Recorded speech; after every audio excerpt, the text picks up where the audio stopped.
오늘 말씀 구약성경 열왕기하 1장 1절부터 끝절 말씀까지 18절까지 제가 가진 성경으로 구약성경 560쪽 정도 됩니다. 열왕기하 1장 1절부터 18절 말씀까지 찾으신 줄 알고 저와 여러분이 한 절씩 번갈아 가면서 교독하고 마지막 절 같이 읽도록 하겠습니다. 제가 먼저 봉독합니다. 아합이 죽은 후에 모압이 이스라엘을 배반하였더라. 아하시아가 사마리아에 있는 그의 나라 난간에서 떨어져 병들었는데 사자를 보내며 그들에게 이르되 가서 에그론의 신 바알세불에게 이 병이 낫겠나 물어보라 하니라. 여호와의 사자가 디셉 사람 엘리야에게 이르되 너는 일어나 올라가서 사마리아 왕의 사자를 만나 그에게 이르기를 이스라엘에 하나님이 없어서 너희가 에그론의 신 바알세불에게 물으러 가느냐. 그러므로 여호와의 말씀이 내가 올라간 침상에서 내려오지 못할지라 내가 반드시 죽으리라 하셨다 하라. 엘리야가 이에 하니라. 사자들이 왕에게 돌아오니 왕이 그들에게 이르되 너희는 어찌하여 돌아왔느냐 하니 그들이 말하되 한 사람이 올라와서 우리를 만나 이르되 너희는 너희를 보낸 왕에게로 돌아가서 죄에 거하기를 여호와의 말씀이 이스라엘에 하나님이 없어서 내가 에그론의 신 바알세불에게 물으려고 보냈느냐. 그러므로 내가 올라간 침상에서 내려오지 못할지라 내가 반드시 죽으리라 하셨다 하라 하더이다. 왕이 그들에게 이르되 올라와서 너희를 만나 이 말을 너희에게 한 그 사람은 어떤 사람이더냐.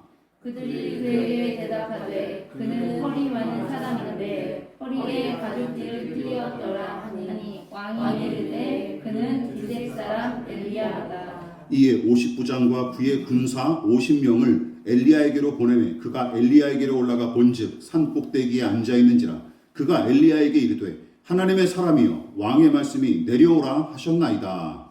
엘리야가 50부장에게 대답하여 이르되 내가 만일 하나님의 사람이면 우리 하늘에서 내려와 너와 너의 50명을 살릴지로다 하매 불이 곧 하늘에서 내려와 그와 그의 군사 50명을 살랐더라. 왕이 다시 다른 50부장과 그의 군사 50명을 엘리야에게로 보내니 그가 엘리야에게 말하여 이르되 하나님의 사람이여 왕의 말씀이 속히 내려오라 하셨나이다 하니 엘리야가 그들에게 대답하여 이르되 내가 만일 하나님의 사람이면 우리 하늘에서 내려와 너와 너의 50명을 살릴지로다 하매 하나님의 불이 곧 하늘에서 내려와 그와 그의 군사 50명을 살랐더라. 왕이 세 번째 50부장과 그의 군사 50명을 보낸지라 셋째 50부장이 올라가서 엘리야 앞에 이르러 그의 무릎을 꿇어 엎드려 간구하여 이르되 하나님의 사람이여 원하건대 나의 생명과 당신의 종인 이 50명의 생명을 당신은 귀히 보소서. 우리 하늘에서 내려와 전번에 50부장 둘과 그의 군사 50명을 살랐거니와 나의 생명을 당신은 귀히 보소서 하매 여호와의 사자가 엘리야에게 이르되 너는 그를 두려워하지 말고 함께 내려가라 하신지라 엘리야가 곧 일어나 그와 함께 내려와 왕에게 이르러 말하되 여호와의 말씀이 내가 사자를 보내 에그론의 신 바알세불에게 물으려 하니 이스라엘에 그의 말을 물을 만한 하나님이 안 계시느냐. 그러므로 내가 그 올라간 침상에서 내려오지 못할지라 내가 반드시 죽으리라 하셨다 하니라. 왕이 엘리야가 전한 여호와의 말씀대로 죽고 그가 아들이 없으므로 여호람이 그를 대신하여 왕이 되니 유다 왕 여호사밧의 아들 여호람의 둘째 해였더라. 다 같이 아하시아가 행한 그 남은 사적은 모두 이스라엘 왕 역대 지략에 기록되지 아니하였느냐. 아멘. 예, 말씀의 제목을 다 같이 한번 읽어보시겠습니다. 자, 시작. 이스라엘에 하나님이 없느냐. 이스라엘에 하나님이 없느냐라는 제목으로 하나님 말씀 전하도록 하겠습니다. 지난 4월까지 우리가 1년 반 가까이 살펴봤던 열왕기 상은 아합의 아들 아하시아가 북이스라엘의 왕위를 이어받아 2년 동안 다스리고 남유다 왕인 여호사밧은 2년 동안 그 나라를 다스리다가 아들 여호람에게 물려준 이야기로 마무리가 됩니다. 그러나 열왕기상 마지막 장은 아합의 아들인 아하시아에 관해서 다음과 같이 평가했습니다. 오늘의 주인공인 아하시아에 대해서 이렇게 얘기했었죠. 제가 읽어보겠습니다. 유다의 여호사밧 왕 제17년에 아합의 아들 아하시아가 사마리아에서 이스라엘의 왕이 되어 2년 동안 이스라엘을 다스리니라. 그가 여호와 앞에서 악을 행하여 그의 아버지의 길과 그의 어머니의 길과 이스라엘에게 범죄하게 한 느밧의 아들 여로보암의 길로 행하며 바알을 섬겨 그에게 예배하여 이스라엘의 하나님 여호와를 노하시게 하기를 그의 아버지의 온갖 행위같이 하였더라. 그렇다면 결론이 나오죠. 아하시아가 악한 왕으로 평가받은 이유는 무엇입니까? 경제정책을 잘못 써서 무슨 국방 외교를 실패해서 그게 아니라 아합처럼 우상을 숭배하고 그 정신을 따랐기에 성경은 그를 가리켜 악하다라고 평가한 것입니다. 어쨌든 이 아하시아는 북이스라엘의 9번째 왕이자 악명 높은 아합과 이세벨의 아들로서 여호사밧이 남유다를 17년째 다스리던 해에 왕위에 올라 북이스라엘을 다스렸으나 왕궁 난간에서 떨어져 시름시름 앓다가 2년 만에 사망한 비운의 인물이기도 합니다. 오늘 본문에 그 내용이 자세하게 나오죠. 심지어 난간에서 떨어져 큰 부상을 당했을 때는 블레셋의 에그론으로 사신까지 파견하여 그들의 신 바알세불에게 도움을 구하려고 했으나 하나님을 노골적으로 무시하며 우상을 의지하는 그의 행태를 하나님께서 차마 두고 보실 수 없었기에 엘리야 선자를 통해 사신들이 가는 길을 막으시고 아하시아를 무섭게 꾸짖으셨죠. 그런데 그조차 불쾌하게 여겼던 아하시아는 도리어 엘리야 선자를 잡아 가두기 위해 군인들을 3번씩이나 보내는 짓을 저지릅니다. 본문이 바로 그 내용이죠. 자, 이처럼 아하시아도 그의 부모인 아합과 이세벨 못지않게 엘리야 선자와 대립각을 세우며 못 잡아먹어 안달하기 일쑤였습니다. 그뿐만 아니라 하나님과 그분의 뜻을 전혀 염두에 두지 않고 막무가내로 살다간 인물이죠. 자, 그러니까 열왕기 하에서도 이 엘리야 선자는 아합 가문의 죄악과 불의에 대한 지적과 비판을 계속 이어나갔던 탓에 아합의 아들인 아하시아도 그를 눈엣 가시처럼 여겨서 무수히 박해를 일삼습니다. 그 박해를 받죠. 그는 오늘은 본문에 언급된 중요한 문장 몇 가지를 통해서 이 열왕기 하의 저자가 의도한 바가 무엇인지 살피고 거기서 얻을 수 있는 교훈을 오늘 이번 주와 다음 주에 나누어서 2주에 걸쳐서 함께 살펴보도록 하겠습니다. 자, 먼저 우리가 첫 번째 함께 나눌 은혜가 있습니다. 같이 한번 읽어볼까요? 시작. 이스라엘에 하나님이 없느냐? 하나님께서 친히 말씀하신 내용이죠. 아하시아에 관한 이야기의 양상은 열왕기상에서 종종 살펴봤던 악한 왕들의 모양새와 크게 다르지 않습니다. 그래서 이 이야기가 별다르게 느껴지지 않는 사람들도 있을 것입니다. 게다가 그 본보기를 멀리서 찾을 것도 없죠. 그의 아버지 아합이 22년 동안이나 북이스라엘을 다스리며 불의를 저지르지 않았습니까? 그 행태가 똑같아요. 물론 아하시아는 고작 2년밖에 안 되는 재위기간 동안 불신앙에 사로잡혀 아버지의 길을 따랐을 뿐이지만 그렇다고 그의 사악한 행실에 대한 비판을 거두거나 그에게 면죄부를 베풀어서는 안 되죠. 여러분 생각해 보십시오. 큰 똥, 작은 똥, 긴 똥, 짧은 똥 이게 무슨 상관이 있어요? 다 더럽기는 마찬가지죠. 그렇지 않습니까? 짧게 2년 동안 악을 저질렀든 아니면 22년 동안 악을 저질렀든 본질적으로는 똑같은 것입니다. 무엇이 더 더러운지 고민할 필요가 없어요. 크기와 길이와 무게만 다를 뿐 더러운 본질은 다 똑같기 때문입니다. 죄가 그러하다라는 것이죠. 또한 아하시아가 짧은 통치 기간 동안 저지른 짓들이 마치 22년 동안 북이스라엘을 다스린 아합의 일대기와 그의 성격에 관한 요약본처럼 보일 정도입니다. 그래서 우리가 흔히 하는 말로 그 부모의 그 자식은 부모의 거울이자 그림자란 격언이 이 부자에게는 아주 딱 들어맞죠. 물론 그게 통용되지 않은 관계도 얼마든지 있긴 하지만 이 말이 여기 이 부자지간에는 딱 어울립니다.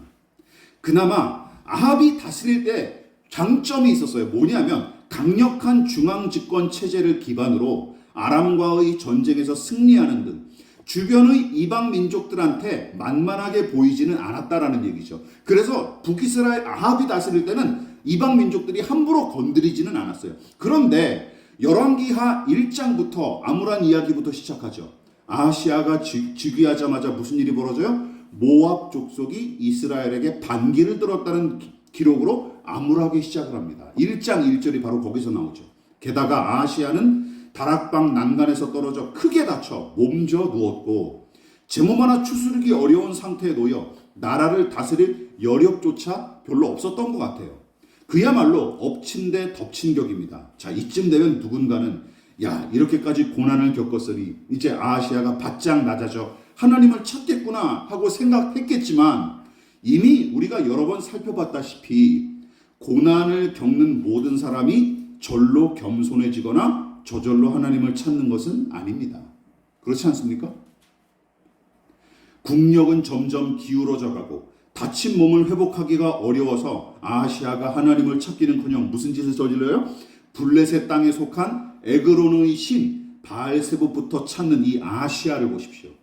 그의 부모와 똑같이 하나님을 전혀 염두에 두지 않은 이 아하시아의 불신앙은 물론이고 이방신 숭배에 깊이 빠진 그의 망가진 중심을 바로 여실히 분명하게 보여주는 장면입니다.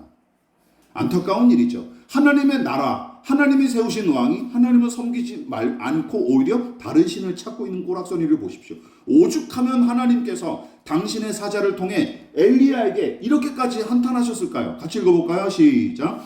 여호와의 사자가 디셉 사람 엘리야에게 이르되 너는 일어나 올라가서 사마리아의 왕의 사자를 만나 그에게 이르기를 이스라엘에 하나님이 없어서 너희가 에그론의 신 바알세봇에게 물으러 가느냐. 여러분, 이처럼 하나님께서는 당신을 완전히 무시하는 아하시아에게 분개하셨고 매우 실망하셨죠.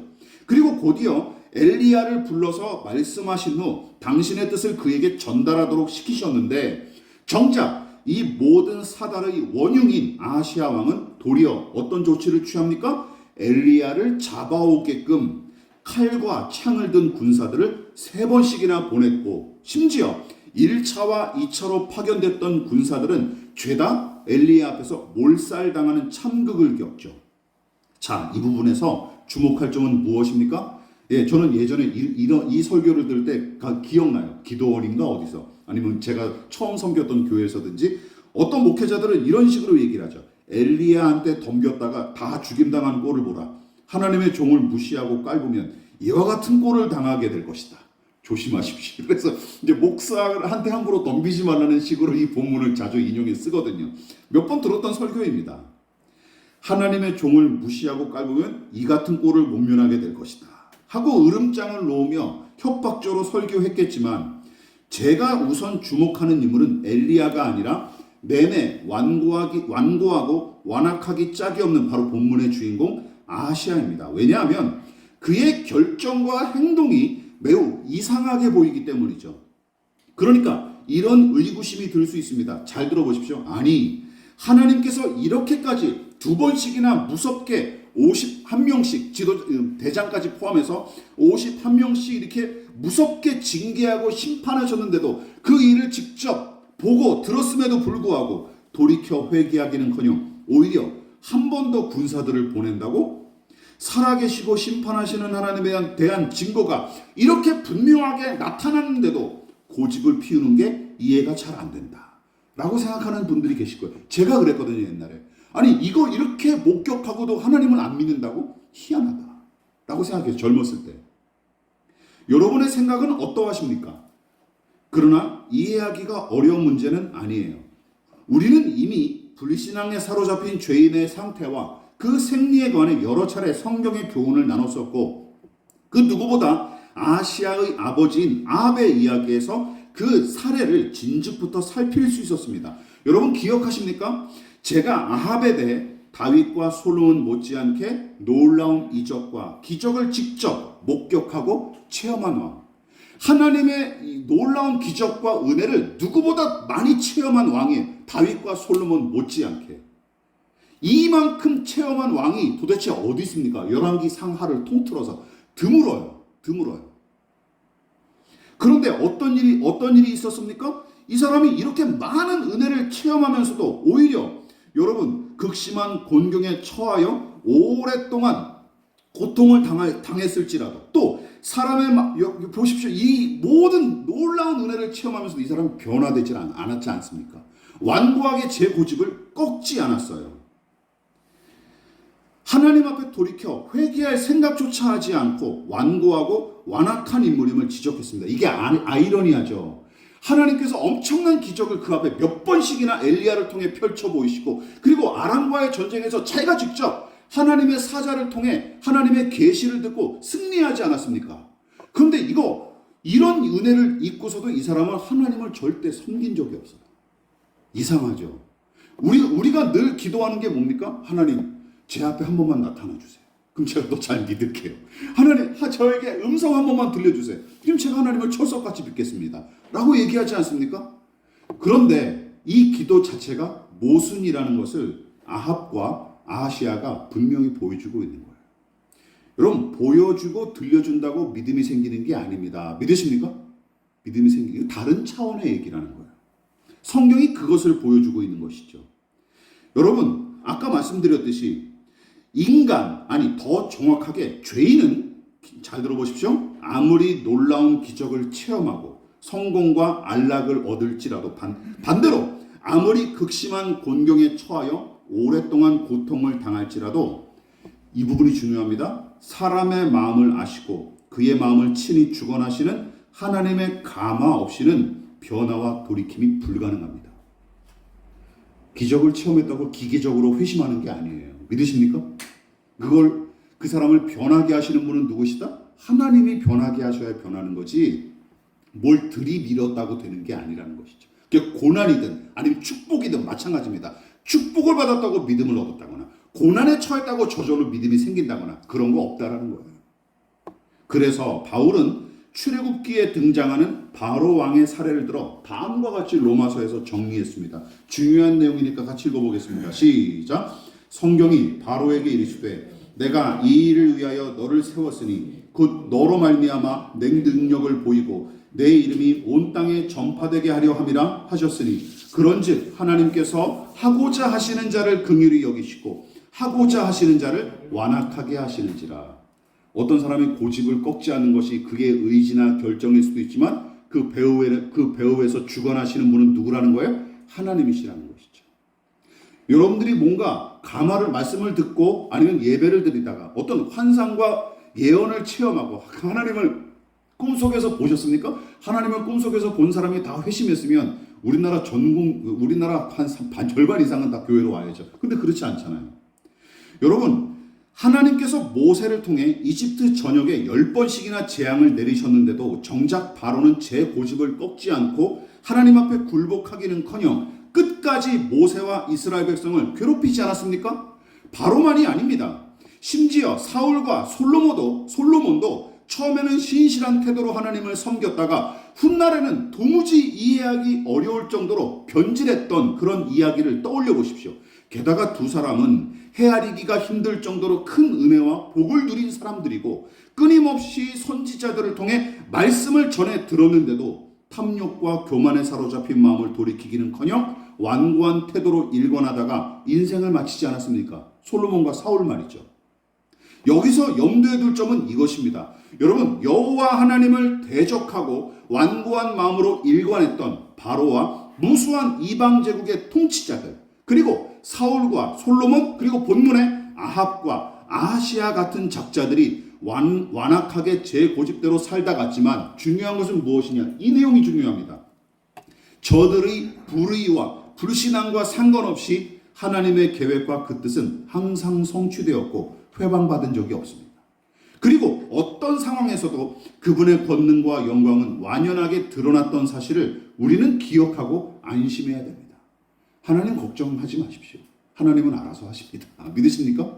우리가 우리를 걱정해야지 왜 하나님을 걱정합니까? 말도 안 되는 일이죠. 또한 하나님의 말씀을 읽거나, 그래서 듣다가 지혜와 교훈을 얻었다거나, 혹은 예배를 드리거나 홀로 기도하던 중에 은혜를 받았다면, 여러분 어떻게 해야 돼요? 이게 내가 잘나서 하나님이 은혜를 주신 게 아니라, 하나님께서 나를 불쌍히 여기시고 은혜를 베푸셨구나 하고 고백하며 그저 감사해야 마땅합니다. 믿으십니까? 하나님께서 그렇게 나의 마음을 열어주셨기에 내가 변화하고 감화될 수 있었다는 것이죠. 이게 중요한 거예요. 반대로 그러면 오늘 아하시아와 같은 경우는 어떻게 해야 됩니까? 완고한 마음을 굽히지 않은 채 사는 이들이 있다면 내가 저 인간을 고쳐야지 하는 주제넘은 생각 따위 집어치우십시오. 그건 우리의 영역이 아닙니다. 믿으십니까? 우리의 영역이 아니에요. 그저 하나님 저 사람을 불쌍히 여기시고 돌이켜 주십시오 하며 은혜를 구해야 할 것입니다. 본문의 엘리야가 좋은 본보기죠. 그는 하나님의 뜻을 온전히 전하는 역할만 충실히 감당했을 뿐 완고한 아하시아와 그 수하들을 제 손으로 고친답시고 호들갑 떨지 않았습니다. 여러분, 우리가 그러해야 마땅합니다. 믿으십니까? 우리가 그러해야 돼요. 그리고 또 주목할 인물이 또 한 사람이 있습니다. 자, 두 번째 한번 살펴볼까요? 시작. 너는 그를 두려워하지 말고 함께 내려가라. 누구에게 하신 말씀이죠? 엘리야에게 하신 말씀이죠. 여리은 하나님의 징계와 엄중한 경고의 말씀에도 돌이킬 생각조차 하지 않았던 아하시아는 엄청난 기적과 극심한 고통에도 완악한 중심을 절대 포기하지 않은 죄인의 전형을 보여주는 인물입니다. 죄인이 어떤 존재냐? 아하시아와 아합을 떠올리면 딱 답이 나오는 거예요. 아, 우리도 그와 같구나. 그렇지 않습니까? 사람이 누군가의 말을, 잔소리를 잘 들어서 자기 자신을 이렇게 성찰하고 고치기를 잘한다면 우리가 이렇게 살을까요? 아니죠. 더 나은 모습으로 살아왔겠죠. 안 되거든요. 안 되거든요. 게다가 엘리야를 잡으러 왔다가 어이없이 몰살당한 아하시아의 군사 100명의 이야기는 씁쓸하죠. 한 치 앞도 내다볼 수 없는 인간의 한계와 부조리가 판치는 세상을 보여주는 이야기입니다. 그뿐만 아니라 아하시아의 명령에 복종한 이유 하나만으로 심판하신 하나님의 처분이 어떤 경우에는 쉽게 납득되지 않는 탓에 더더욱 암울하게 와닿습니다. 우리가 이런 경우 많이 있잖아요. 내가 원하지 않는 일들만 할 때 하나님 왜 나한테 이런 일을 허락하십니까? 라고 원망불평할 때가 있지 않습니까? 그러나 이 답답하고 처참한 이야기 가운데서도 시원한 얼음 냉수 같은 인물이 두 사람 등장하는데 바로 충실한 하나님의 종인 엘리야와 세 번째 50부장 즉 50인의 대장으로 언급된 인물이 다음 설교에서 우리가 자세히 살펴볼 인물입니다. 그거는 이제 다음 주에 살펴보기로 하고요. 자, 어쨌든 아하시아가 두 차례에 걸쳐 등 떠밀어 보낸 군사들과 그들의 지휘관은 엘리야를 찾아와서 의기양양하게 뭐라고 외칩니까? 9절과 11절. 하나님의 사람은 내려와 어명을 받으시오 라고 했다가 어떻게 됐어요? 불에 타 죽고 맙니다. 불에 타 죽고 맙니다. 안타까운 일이죠.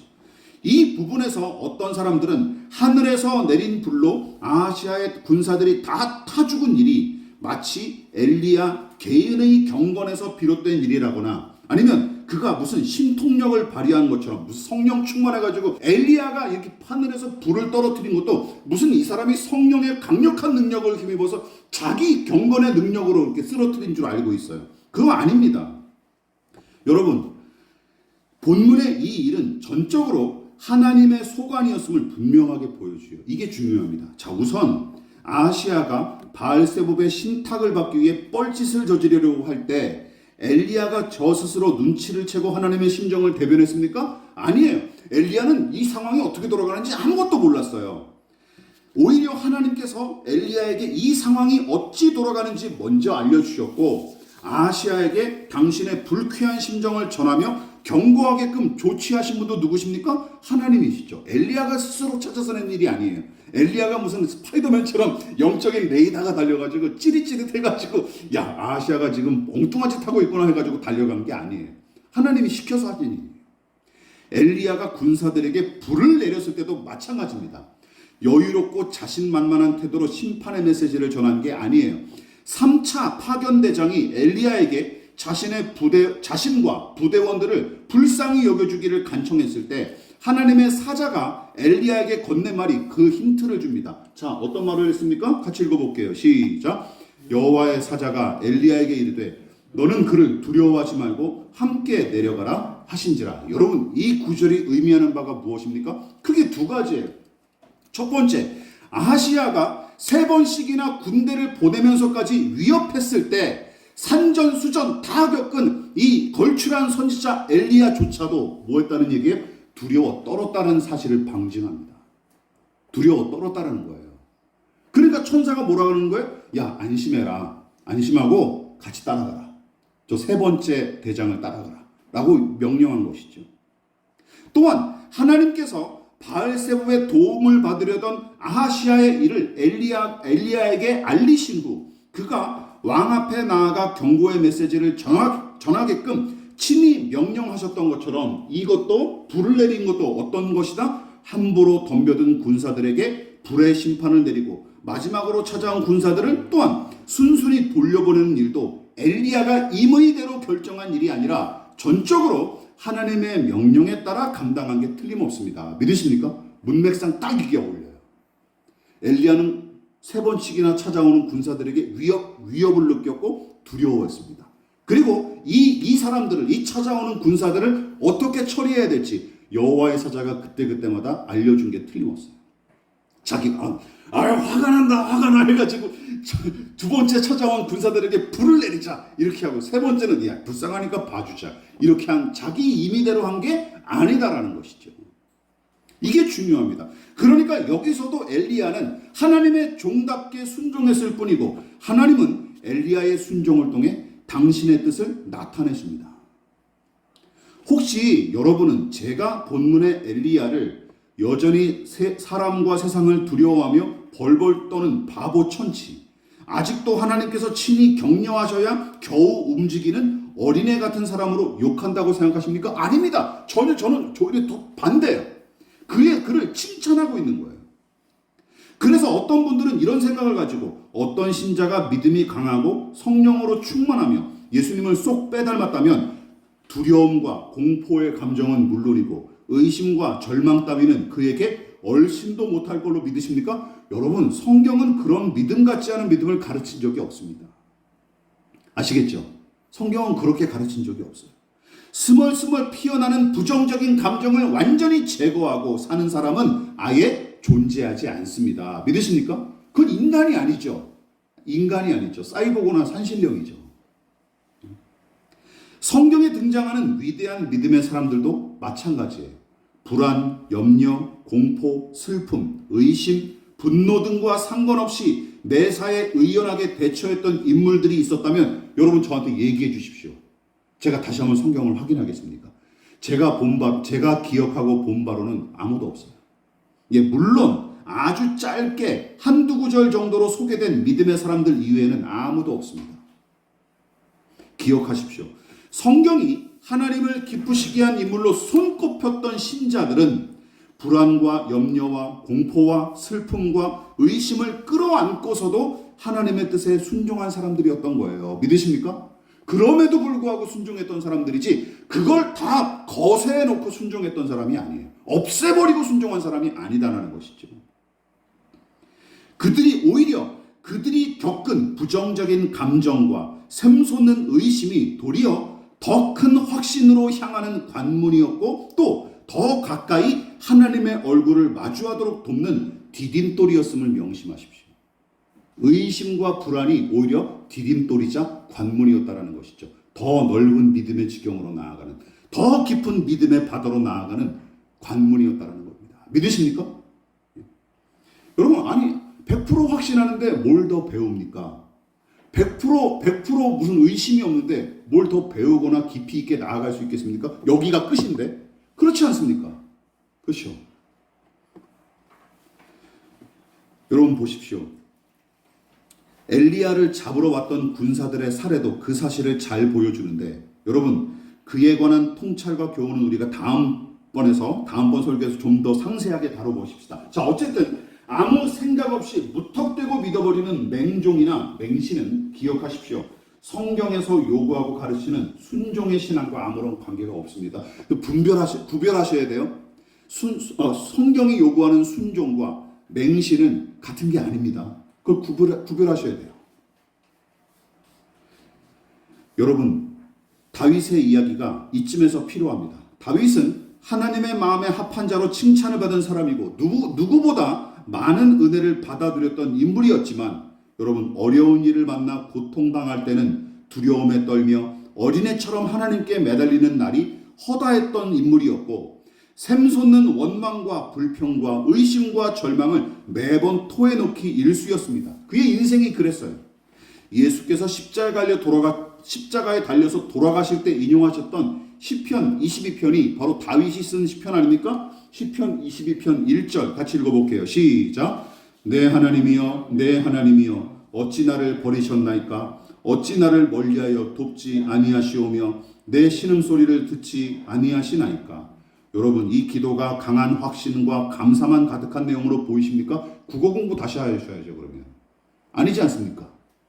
오히려 의심과 불안과 공포와 절망이 빼곡하게 들어찬 그야말로 절규나 비명에 가까운 기도로 보는 것이 훨씬 타당합니다. 무엇보다 이런 기도가 무수히 기록된 성경이 바로 시편이고, 의로운 사람 욥이 극심한 고통에 시달려 고뇌하고 갈등하는 내용으로 다 가득 찬 욥기서는 더 말해봤자 입만 아플 뿐입니다. 욥기서는 내내 뭐예요? 욥이 의심하고 회의하고 절망하는 내용이에요. 그렇지 않습니까? 분노하고 그런 내용으로 가득 찬 성경이에요. 오죽하면 예수께서 십자가에 달려 아버지께 버림을 받고 지옥의 고통을 겪고 계실 때 이 시편을 인용하여 당신의 절망과 슬픔과 공포의 심정을 토로하셨겠습니까? 그러나 불안과 절망과 공포와 의심으로 가득했던 전반부의 다윗의 기도는 후반부에 이렇게 바뀝니다. 어떻게 바꿔요? 우리 마지막으로 같이 읽어볼게요. 시작. 그는 곤고한 자의 곤고를 멸시하거나 싫어하지 아니하시며 그의 얼굴을 그에게서 숨기지 아니하시고 그가 울부짖을 때에 들으셨도다. 겸손한 자는 먹고 배부를 것이며 여호와를 찾는 자는 그를 찬송할 것이라. 너희 마음은 영원히 살지어다. 그것이 시편 22편의 결론입니다. 설교를 마무리하겠습니다. 어찌하여 나를 버리셨나이까 하고 절규했던 마음을 디딤돌 삼아 찾아온 진짜 확신과 용기가 바로 이것입니다. 그 절망을 딛고 설 때 찾아온 그 믿음이 진짜 확신이에요. 또한 하나님과 그 약속의 말씀에 대한 신자의 의심과 불안과 불평이 재밌지 않습니까? 아이러니하게도 하나님의 말씀을 다시 마주할 때 잠잠해지는 이치를 보십시오. 말씀에 대한 의심이 들었는데 더 말씀을 붙잡고 기도하니까 말씀에 대한 확신이 더 들었어요. 이상하죠? 신비한 일이죠. 이것이 말씀의 신비입니다.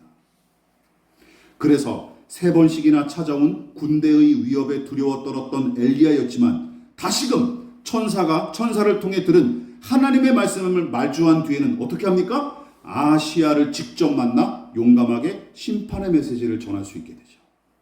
그렇죠. 막판에 엘리야가 왕 앞에 직접 나아가서 똑같은 메시지를 전하지 않습니까? 너 회개하지 않으면 죽는다. 너 침대에서 내려오지 못할 것이다. 라고 무섭게 책망합니다. 영원히 살아계시고 만물과 만사를 다스리시는 하나님, 여러분, 이 신앙 고백이 입술의 말이나 종교적 요식 행위로 그치지 않고 엘리야는 용기 있는 행동으로 자신의 믿음을 분명하게 보여주고 증명했습니다. 물론 아하시아의 불신앙도 마찬가지죠. 아하시아의 불신앙은 하나님께서 이스라엘에는 하나님이 없느냐 하고 친히 말씀하신 내용과 함께 제 목숨 부지하기 위해 바알세봇부터 찾는 그의 불신앙적인 태도와 행위를 통해 넉넉히 증명됩니다. 우리도 마찬가지죠. 하나님보다 돈을 더 쫓는 사람, 하나님보다 사람을 더 의지하는 것, 다 우리의 행위로, 삶으로 나타나지 않습니까? 그렇지 않습니까? 다 보이잖아요. 들리잖아요. 불신앙에 사로잡혀 우상 숭배를 일삼는 아하시아, 하나님을 완전히 무시하고 외면했던 인생이었기에 그분을 향한 의심이나 불안조차 느낄 수 없었던 돌짝박 같은 그의 마음, 그것은 여러분 부러워할 일이 전혀 아닙니다. 부러워할 일이 아니에요. 오히려 곤경에 처하여 두려워하고 의심할지언정 하나님을 향한 사랑과 신뢰를 놓치지 않았던 엘리야를 여러분 보십시오. 그의 신앙과 삶이 우리가 추구하고 따라야 할 길임을 명심하시고 그 믿음을 갖추기를 진심으로 축원을 드리겠습니다. 그리고 누누이 말씀드리지만 신앙 안에 의심과 불안, 이거 자연스럽게 샘솟는 것입니다. 인간으로 살다 가신다면 그 죽을 때까지 우리가 끌어안고 가야 될 숙제. 오히려 하나님은 우리의 의심과 염려와 불안과 공포를 통해서 우리에게 더 큰 믿음의 확신을 주시려고 우리에게 이 과정을 놓아주셨는지도 모릅니다. 믿으십니까? 그래서 얼마든지 의심하십시오. 얼마든지 불안해하십시오. 여러분이 그렇게 한다고 구원을 놓치지는 않습니다. 믿으십니까? 그런 구원이면 벌써 진작에 날아갔겠죠. 그렇지 않습니까? 하나님이 책임지실 것입니다. 이 믿음을 가지고 담대함과 평안함을 누리시기를 진심으로 부탁을 드리겠습니다. 기도하겠습니다.